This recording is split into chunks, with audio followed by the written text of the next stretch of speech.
Hello friends. Work पे based एक प्यारा सा क्वेश्चन करते हैं जो बहुत कुछ सिखा के जाने वाला है। देखो बार क्वेश्चन को पढ़ता हूँ मैं और फिर आपको बताता हूँ इस क्वेश्चन में क्या खास है। A body of the mass 2 kg acted upon by two forces. एक बॉडी पे दो फोर्स लग रहे हैं, तो 2 न्यूटन का और एक 5 न्यूटन का।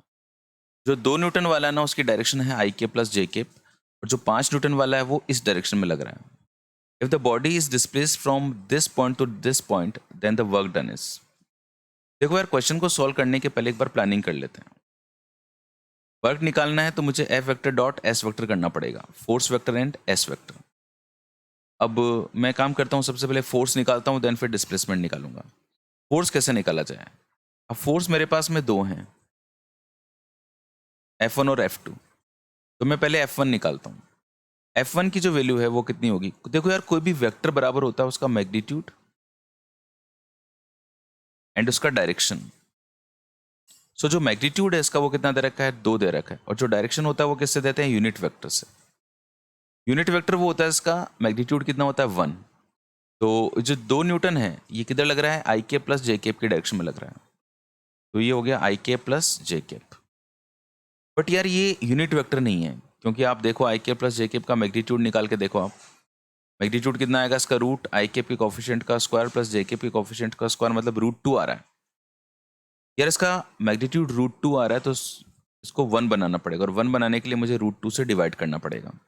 देखो इसकी वैल्यू तो √2, जब इसमें √2 से डिवाइड करूंगा तभी तो वो 1 बनेगा। तो मेरे पास ये जो यूनिट वेक्टर है वो आ गया आई के प्लस जे के अपॉन √2। तो यहाँ से मेरे पास √2 से 2 को काट दिया, तो ये √2 आई के प्लस जे के, ये मेरे पास F1 वेक्टर बन गया। तो ये लो, मैं इस F1 वेक्टर की वैल्यू पुट कर देता हूँ, √2 आई के प्लस जे के। एंड अब F2 देखता हूँ। F2 की वैल्यू कितनी है? 5 न्यूटन, एंड इसका डायरेक्शन कितना है? जे केप माइनस के केप। तो मैं इस F2 को यहाँ पे सॉल्व करता हूँ। यहाँ पे तो इसका मैग्नीट्यूड लिखूंगा एंड यहाँ पे इसकी डायरेक्शन लिखूंगा। मैग्नीट्यूड कितना है इसका? 5 है, ये लो 5 लिख दिया। एंड डायरेक्शन, डायरेक्शन कितना है? जे केप माइनस के केप। तो इसका जो डायरेक्शन है एन कैप, वो हो जाएगा J cap minus K cap. But J cap minus K cap का मैग्नीट्यूड निकालूंगा तो वो जे केप, तो जे का कोफिशिएंट कितना है? 1, इसका स्क्वायर प्लस -1 का स्क्वायर, मतलब कितना हो गया? √2। उसका मैग्नीट्यूड कितना है मेरे पास में? √2 आया है। तो उसका मैग्नीट्यूड 1 बनाने के लिए मुझे √2 से डिवाइड करना पड़ेगा। देखो यार, इसका मैग्नीट्यूड √2 एंड √2 से डिवाइड किया तभी तो वो 1 बनेगा।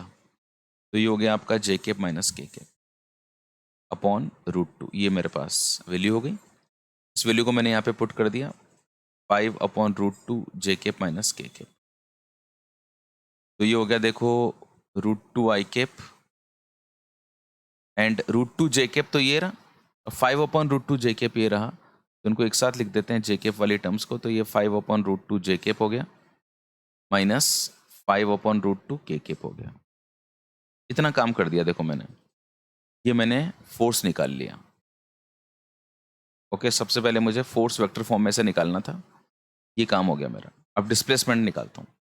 डिस्प्लेसमेंट के लिए मेरे को 3 - 2 1 से यहाँ तक जाना है। तो कभी भी डिस्प्लेसमेंट वेक्टर निकालना हो तो कैसे निकालते हैं? x1 y1 और z1 कोऑर्डिनेट से अगर मैं x2 y2 and z2 coordinate की तरफ जाता हूँ, और कभी मुझे डिस्प्लेसमेंट निकालना हो तो क्या फॉर्मूला होता है? x2 - x1 आई कैप प्लस y2 - y1 जे कैप प्लस z2 - z1 के कैप। तो जो मेरे कोऑर्डिनेट्स हैं वो हैं 3 - 2 1, 3 - 2 एंड 1 से मैं जा रहा हूँ -1 2 and 3, -1 2 and 3। This is x2 and this is x1, x2 - x1। This is y2 and this is y1, 2 - -2।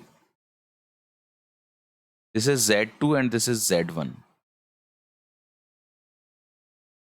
ये हो गया -4 आई कैप प्लस 4 जे कैप प्लस 4 के कैप। ये मेरे पास में डिस्प्लेसमेंट वेक्टर हो गया। ठीक है जी। अच्छा, अब मेरे पास में सॉरी, ये 3 - 1 ये 2 हो जाएगा। 3 - 1 कितना हो जाएगा? 2 हो जाएगा। मेरे पास में डिस्प्लेसमेंट वेक्टर आ गया। बस अब तो भाई क्या ही है, डॉट प्रोडक्ट करने का भाई अपन को। सबसे पहले फोर्स वेक्टर लिखो। फोर्स कितना है, ये रहा, √2i cap plus √2 + 5/√2j cap. अच्छे से देख देख के लिखते हैं यार, कहीं पे एक भी स्टेप गलत हो गई तो अपना मेहनत पे पानी फिर जाएगी। ओके सो और एस वेक्टर कितना आया, ये रहा, -4 4 and 2।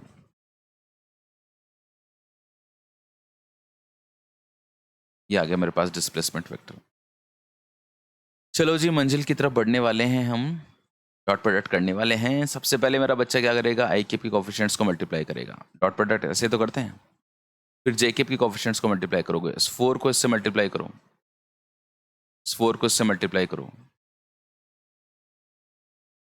और के कैप के कोफिशिएंट्स को मल्टीप्लाई करो।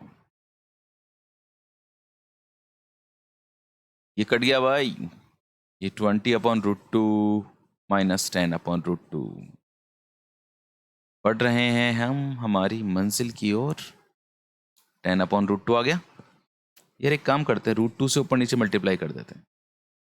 तो √2 कितना हो जाएगा, ये 2, और ये कितना हो जाएगा √2, 5√2।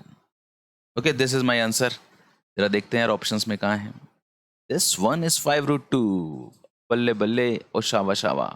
तो यार देखो यार, क्वेश्चन की खास बात क्या थी, सबसे मस्त चीज़ थी ये वाली, जो हम लोगों ने फोर्स को सही तरह से रिप्रेजेंट किया, देन इसको वेक्टर फॉर्म में चेंज किया, देन डिस्प्लेसमेंट का फॉर्मूला हमको याद होना चाहिए, फिर सही तरह से हमको डॉट प्रोडक्ट भी करना चाहिए।